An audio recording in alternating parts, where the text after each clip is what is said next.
right? Okay, any questions about that? Wow. Yes, brother. So, okay, this is how I view the world, that like I need to like, you know, live up to people's standards and expectations and judgments, and I need to get it. Mm-hmm. Because if I don't get it in a certain time, Mm-hmm. people will abandon me. Mm-hmm. So I just got like a thought that maybe those are through lenses of fear Absolutely. that I'm looking through. Absolutely. That maybe isn't how like the world really operates. Right. Well, I don't know how to break it to you, but the world really don't care. There's not a person in this room that's thought about what you were doing today. Okay. And none of the people you're worried about are either. I hate to break it to you, but we are all legends in our own minds. Yeah, I mean, people really don't care about what you're trying to do today. Mhm. They don't really care about what you wear. They don't really. The most it would be they'll just go, yeah. Wow, look at that dress. Okay. You think for 2 seconds, you think that's going to be the subject of their conversation for the rest of the day was how short your skirt was? Or that you were wearing white in the fall? Do you really think that, ask yourself how often does that matter to you about people you don't know? So what I'm saying is that our egos has us fooled into constantly worrying about being judged about things that doesn't really matter to anyone. It's just an attempt to make ourselves special. Right. So I'm going to pretend like what I did last night matters to all of you because that makes me feel special. But it only matters to the special people in my life. And there aren't that many. When you really count them, True. when most people say they're unhappy, they can narrow that to, and it's caused by people, they can usually narrow it down to less than 10. Think about it for a minute. Like when somebody says their whole world isn't working and they're ready to commit suicide, they're usually talking about one little event or one situation that they're trying to deal with right now that's now colored their whole experience. The whole world sucks. They're usually talking about 2 or 3 people they're having a hard time with, maybe their boss. You know what I'm saying? The truth is, we're in a much greater, more peaceful, supportive environment than we could possibly imagine. Most people will let you do whatever it is you feel like you need to do. We're already way ahead of the game. We're already way ahead of the game. It's the special ones. It's the special ones that are the ones that we're worried about. What the special people feel about us. Right, right. So, but, Yeah. Mhm. so, but then, like, the way that I see the world, that, like, you know, if I don't meet expectations and blah, blah, blah, people are going to abandon me. I'm looking through, like, the lenses of fear. And so I'm actually, like, creating that. But that ain't the way, and that ain't the way, like, it really is, but that's, like, the reality that I'm choosing to create, right? Right. But You're only seeing your own thoughts. You think you're seeing me right now, but you are only seeing your thoughts about me. You are not seeing me. You are defining me based on what you believe and what you think and what you learn. That's deep. I mean, think about that for a minute. You are not seeing anyone in this room. All you are seeing is your own learning, your own thoughts. The world is on the other side of your thoughts. That's what gives me hope. That's what excites me about this whole path.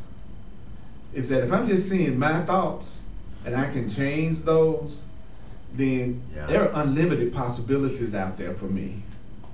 Unless I just don't love myself, so I'm just going to keep those thoughts. And if I do, I'm still innocent. You're still loved. It's okay, because there's a limit. Don't worry about it. So let's go on a little bit further. I have one purpose in teaching my classes, and that purpose is to remind you of your innocence at all times, and that you're loved at all times. That's it. That's my primary reason for being here. Love that. Yeah. Yeah, and that's the toughest lesson you can teach anyone in the world. In the world. Yeah, that's the lesson that people run away from the most in the world. Is you're not sinful, you're not guilty. Wow. Nice. So,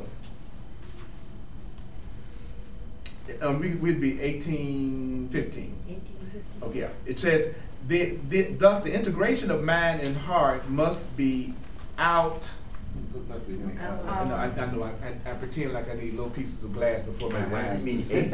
Let's try it again. Thus the integration of mind and heart must be our goal in order for you to create the state in which unity can be experienced. Obviously, this is up to you. As you choose to create a state of separation, you must choose to create a state of unity. Okay, I chose to create a situation where it looks like I'm separate.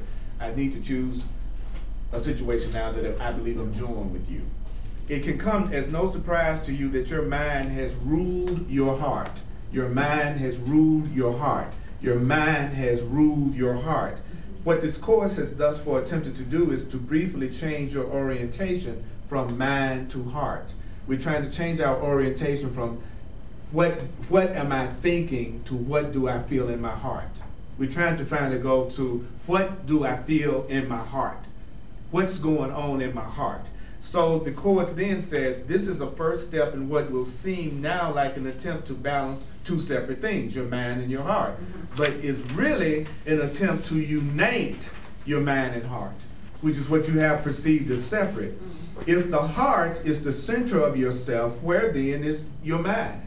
If your heart is the center of you, where is your mind? The center is but the source in which all exist as one mind. To say this to you before we loosen some of your perceptions about the supremacy of the mind, however, would have been folly. The one mind is not as you have perceived your mind. The one mind isn't your mind. Oh, okay. That's interesting. Yeah, yeah. The one mind isn't your mind. So we hear all this stuff about the one mind. It isn't the way my mind operates.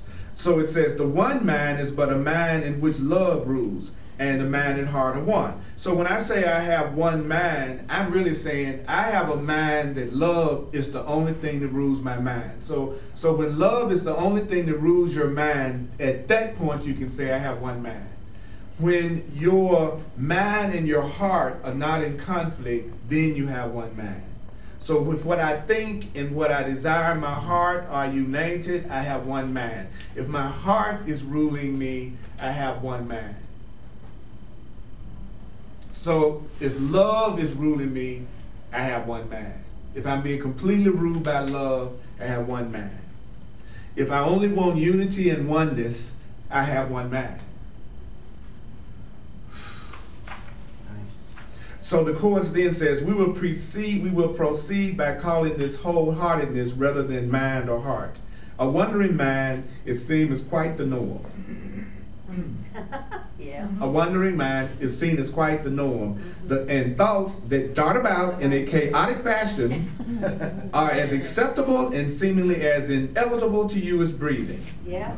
A split mind is seen as not much less normal, although a split mind is recognized. It is recognized that a split mind makes decision making difficult. In other words, you were already told that the only exercise for your mind in this entire course that would be included in this course of love is that you dedicate all thought to union. So if you're upset, if you're afraid, if you're confused, if you feel guilty, you would go, I dedicate all thought to union. I dedicate all thought to union. I dedicate all thought to, I am so mad at my boss, I don't know what to do. I dedicate all thought to union. I dedicate all thought to union. I dedicate all thought to union. I'm mad at myself. I dedicate all thought to union. I'm worried about, I dedicate all thought to union. I'm depressed about, I dedicate all thought to union. I dedicate this thought to union. I dedicate this thought to union. I dedicate all thought to union. I dedicate all thought to union. You must dedicate yourself to unifying your thought. So as soon as you get upset about anything, I dedicate all thought to union. I dedicate all thought to union. That should be your first reaction when you're upset. I dedicate all thought to union. I dedicate all thought to union. Now notice it didn't say you had to believe it. Right. Because the idea that we have to believe it is what stops us from practicing the truth. Does that make sense to everybody? Totally. Yeah. Totally. Why don't we jump on this? We don't believe it. Right. Why don't we get excited about this? We don't believe it. Right. If you really believe that every problem you had right now could be solved by this class, you would not go to sleep. You would not doze off, and you would not go unconscious.